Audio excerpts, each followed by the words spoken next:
I do miss sparrows. I'm really not understanding why we don't have sparrows back yet.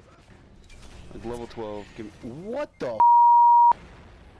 Hey guys, I'm Sicko Man. Welcome to Fresh Friday. Today we're going to be talking about our week in review. We're going to be going over Destiny 2, which came out just a little over a week ago, and also poke at Pewdipie a little bit and maybe see what else is going on in the gaming universe. First off, with Destiny 2, it's a lot better than the first one, I think. It's more playable, there's more story in regards to both the way you're playing the story as well as the cinematics. The cinematics are also less about these crappy kind of looks at what your Guardian's doing in relation to other people and kind of what's going on when you're not there.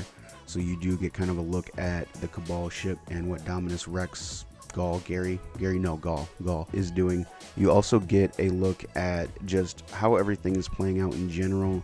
I think it's done better. There's more sense of accomplishment and to do in this story. There is this sense of an end. I understand that there was kind of an end boss for Destiny 1, but there wasn't a sense of what I was doing in that game. I didn't really feel like there was a true story. You were just like going around. I don't know. The Vex just didn't feel like something that was necessary. Well, as an enemy, they're necessary, but story-wise, I think it should have been a focus more on the Fallen entirely, or the Hive entirely, as we got two raids that went after the Hive, even though we did have the Vault of Glass, which was really the end game for Destiny 1 and was the end of that story, I guess you could say. Moving on to PvP, it's changed a decent amount if you didn't get a chance to play the beta. It is now 4 versus 4, which takes away a little of the sense, not rushing, but this more team built aspect to it.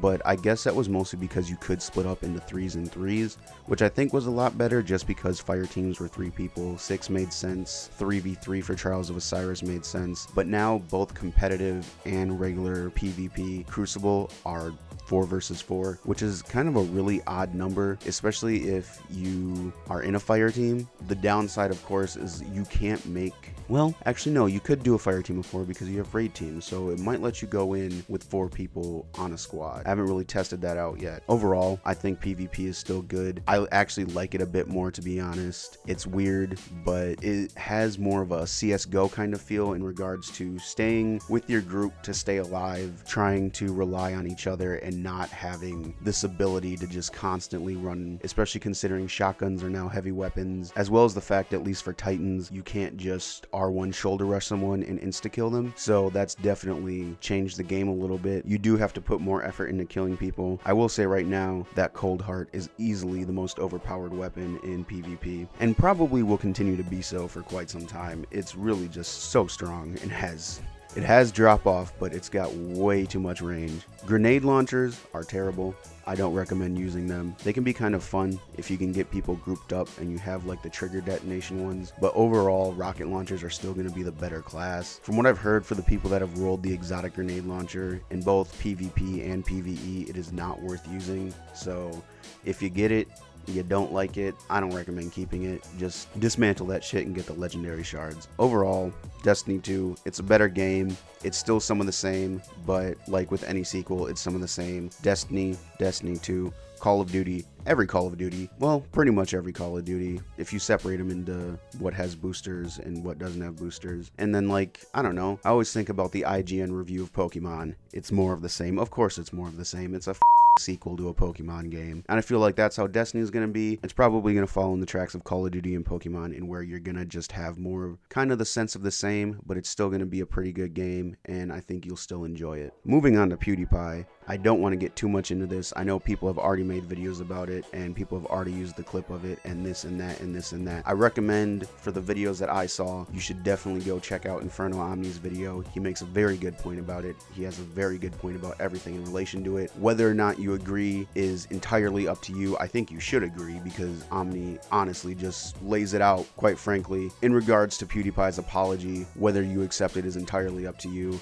Everyone has their own thing. Just because your favorite YouTuber YouTuber accepts PewDiePie's apology doesn't mean you have to. He knows what he did was wrong. I think he knew what he did was wrong the moment he did it. That does not excuse it. This is not the first time he's done something like this, whether or not you take it out of context. And I know for a lot of people, the anti-Semitic is not gonna be as egregious as what he did here, but we still have to remember this isn't the first time PewDiePie's done something like this with the platform that he has. I'm not saying he's doing it with malintent necessarily. I'm just saying we have to be conscious of the fact that he keeps getting away with stuff like this, and it's something that he should know not to do. I don't really take his apology video to heart. I think it was shit. I think it was trash. He's always seemed like an okay YouTuber, but this stuff in the recent year honestly has just been not okay. He's done it multiple times. Drag his ass a little bit, at least. Don't let this just fall by the wayside. His fans need to make sure and point out to him as an individual. His fans